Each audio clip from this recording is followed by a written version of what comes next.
So, what happens when raw, overwhelming power goes head-to-head with cold, calculated strategy?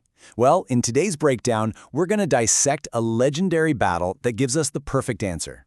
Let's dive into this absolute masterclass on turning an enemy's greatest strength into their most fatal weakness. First up, let me introduce you to the High Orc Shaman, Kargalgan. And his defining feature? Oh, it's blinding arrogance. Right from the get-go, he looks at his opponent's army and just sees fodder. Disposable pawns to be swept aside. All right, let's set the stage. In one corner, you've got the shaman, the champion, and in the other, the hunter, our challenger. This is where one of the most tactical fights we've ever seen really kicks off. Now, if you just look at this on paper, it looks like a total mismatch, right?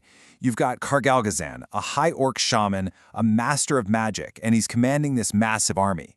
Then against him, you have Sung Jinwoo. He's a mysterious hunter with his super rare necromancer class and the skills of an assassin. All signs really point to an impossible fight for our guy. And boom, the battle starts with a roar. Kargalgan doesn't waste a second. He immediately goes on the offensive, unleashing this relentless magical storm. His whole plan just crush his opponent through sheer overwhelming force. And wow, what an arsenal he's got. He's juicing up his troops with haste and rage, then just bombards Jinwoo's forces with these huge area of effect spells, like the Song of Flame, which is literally raining fire from the sky. It's just a total symphony of destruction, designed to pin Jinwoo down and grind his army to dust. And this one thought, that is Kargalgan's entire strategy. He honestly believes his power is limitless. So his plan is simple, just attack, attack, attack, until the other guy runs out of juice. It's a classic brute force approach, pure and simple. But, and this is a huge but, here's the first major flaw in the shaman's logic. See, he thinks he's destroying an army, but he's not. Jinwoo is a necromancer. His soldiers are shadows. They just regenerate. Endlessly. Kargalgan is fighting an army that can't really die. So that's the big question, isn't it? Even with an army that keeps coming back, Jinwoo is still just absorbing a tidal wave of magic. So how does he possibly turn this around? How can strategy overcome this level of pure, raw power? Well, because this right here, this is the moment the entire battle pivots. The hunter has weathered the storm, and now we're about to see the true nature of his power get unleashed. Man, that is just chilling. While Kargalgan is busy boasting about how he's gonna win, Jinwoo just calmly shatters his entire worldview. See, this was never a war of attrition. It was a trap. The confidence in this one line tells you everything. The tide has turned.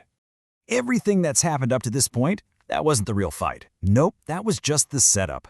Jinwoo has been patiently waiting, biding his time, looking for the perfect moment to reveal his trump card. One word. That's all it takes to completely rewrite the rules of this fight. This single command is the absolute core of a necromancer's power, and it's something Kargalgan is, well, he's completely unprepared for it. And this just perfectly illustrates the genius of Jinwoo's plan. Kargalgan's greatest strength, that huge army of his, has just become Jinwoo's. Every single soldier the shaman lost in that relentless assault, they're getting back up. Only this time, they're fighting for the other side.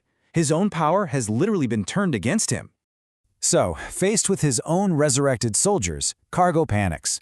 His grand strategy has just crumbled into dust. His army is now his enemy. So he does the only thing a cornered being of immense power can do. He bets everything on himself. He unleashes this rapid succession of self-buffs. Bam, Song of Fury. Bam, Song of Reinforcement. And finally, the big one, the Song of the Giant. In this moment, he abandons strategy, he abandons his role as a commander, and he becomes a one-man army, pouring every last drop of his magic into this final, desperate transformation. And just like that, his arrogance comes roaring back, completely fueled by his new, colossal form. In his mind, this is it. This is checkmate. He's right back to his original belief, that sheer size and power are all that matter, that he can just crush this smaller opponent underfoot. But here's the thing. What Kargalgan saw as his ultimate move was in fact his single greatest mistake. He completely forgot who he was fighting. He wasn't fighting another commander. He was fighting an assassin. And this is the cold, hard logic of an assassin.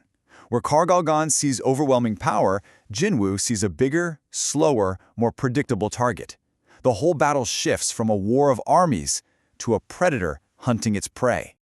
This is the fundamental rule Jinwoo has been waiting to exploit this entire time.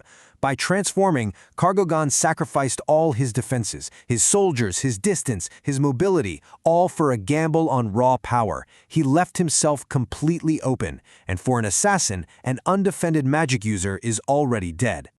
And that's really the bottom line, isn't it? He may be a giant, but he's still a shaman, a ranged caster who is fundamentally weak up close. His transformation didn't erase that weakness, it just made it a much, much bigger target.